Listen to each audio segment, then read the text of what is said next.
There's a lot going up in downtown Milwaukee these days. Mayor Tom Barrett finds himself bouncing from the grand opening of the new Milwaukee Bucks Training Center. And I want to again thank the Bucks and Freighter and Medical College for being in the forefront and being in the starting five for making this happen. To keeping up with progress on Milwaukee's streetcar project. We're definitely on time and on budget. We're where we should be right now. Plus the promise of up to 13,000 jobs from Foxconn and what that might mean for Milwaukee workers. Regardless of our political affiliation, we all agree has to be the top priority. But challenges remain. Hit and run deaths have spiked. More cars have sped off during traffic stops this year, and his Fire and Police Commission wants the police department to change its pursuit policy. I know the chief has a lot of concerns about the safety of his officers, about the public, and I know there's also concern about whether people are not obeying the laws because of this policy. And Mayor Barrett is enjoying the resurgence in the city, but he's also facing an effort to recall him from office. Mayor Barrett joining us today on 4-1 Forward to talk about all the things going on in the city. So let's get started with the one big one that everyone's talking about, Foxconn. That announcement just a week ago. Are you strongly supporting it or cautiously optimistic? I'm optimistic. I'm more than cautiously optimistic. I am optimistic, but I think that there are still some steps that have to be taken. I think everybody is excited about the notion of having more jobs. I think that that has to be our #1 priority. So that's a really good thing.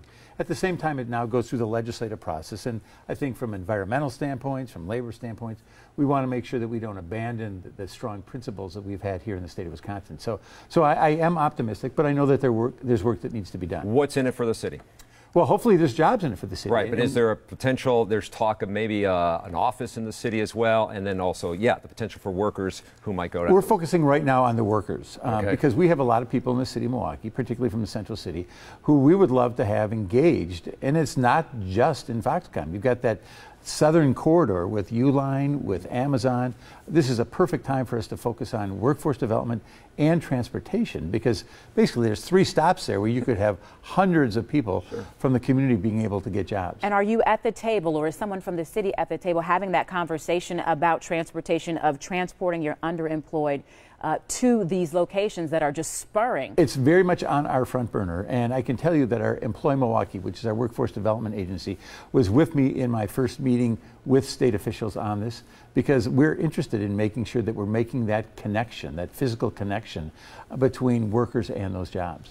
So you got the streetcar project going, and this has been a long-time goal of yours. Do you like where you're at right now? And are you meeting the goals and the expectations you wanted for city workers to work on this project? Let me answer that question first. Yes, we are. We're very pleased with the participation, the local participation, and we're pleased with the progress that it's making. And we know that when this opens, that the debate's going to change, and it's going to be how do we get this extended to our neighborhood? Because that's been the experience around the nation. Is there's controversy before it begins.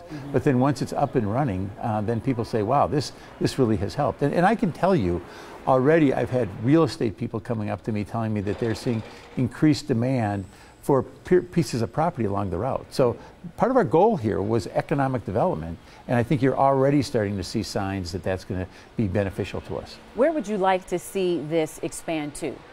Well, there's some natural corridors. We'd like to see it come north to the arena and go north into the area just north to the Bronzeville area. That's a natural corridor for us to go to. It's a natural corridor to go up to UWM. It's a natural corridor to come south through Walker's Point. I would say that possibly, again, it's going to be dependent upon financing and what the federal government says, because the federal government, I think people don't realize the federal government is paying a lot of dollars for this right now. Say that again, because I think that is what a lot of people who don't like the project think, that this is all city money, but this was federal money. Well, there's about $68 million of federal dollars in this $128 million project. That's a lot of money. So it's over half of the dollars that we're spending right now are dollars that can be spent on the streetcar only.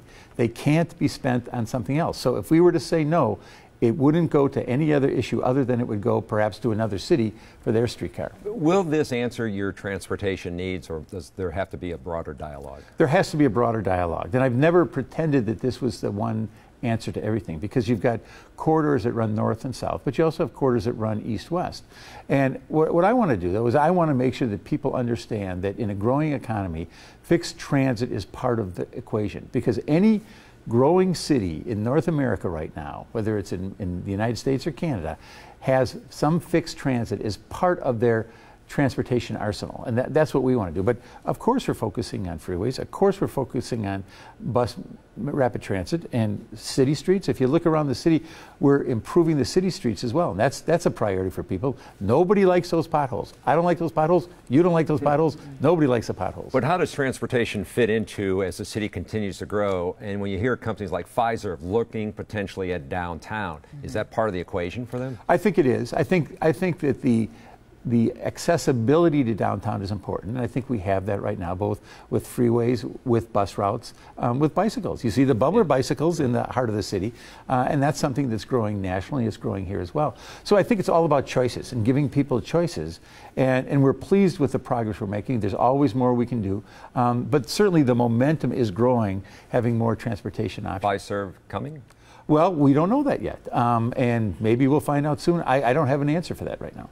Do you look forward to the day when you have that ribbon cutting and people are actually able to see what this streetcar will do for the city? Oh, I absolutely am looking forward to that day. And I think, again, the debate is going to change to how can we get this extended to our neighborhood. That's what I foresee happening. And you had to start it. And we had to start it, and we got it started. We're going to get it started. And I went to Portland early on, and they said to me, look, it's going to be controversial until it gets started. Then the debate will change as to how do we grow this system. I mean, look at Minneapolis. Look at Detroit. Look at Denver. We were in North Detroit. Carolina. We talked about it during the Democratic National Convention. Yeah. And people should realize the only two major metropolitan cities that don't have any type of fixed transit besides Milwaukee are Wichita, Kansas, and Fresno, California. I want to be competing with Minneapolis, with Denver, with Portland, with Atlanta, with Charlotte. That's where you're seeing the growth, and that's the league I want to be in. And that's nothing against any of your viewers that are from Wichita or Fresno. In the big leagues. All right, coming up,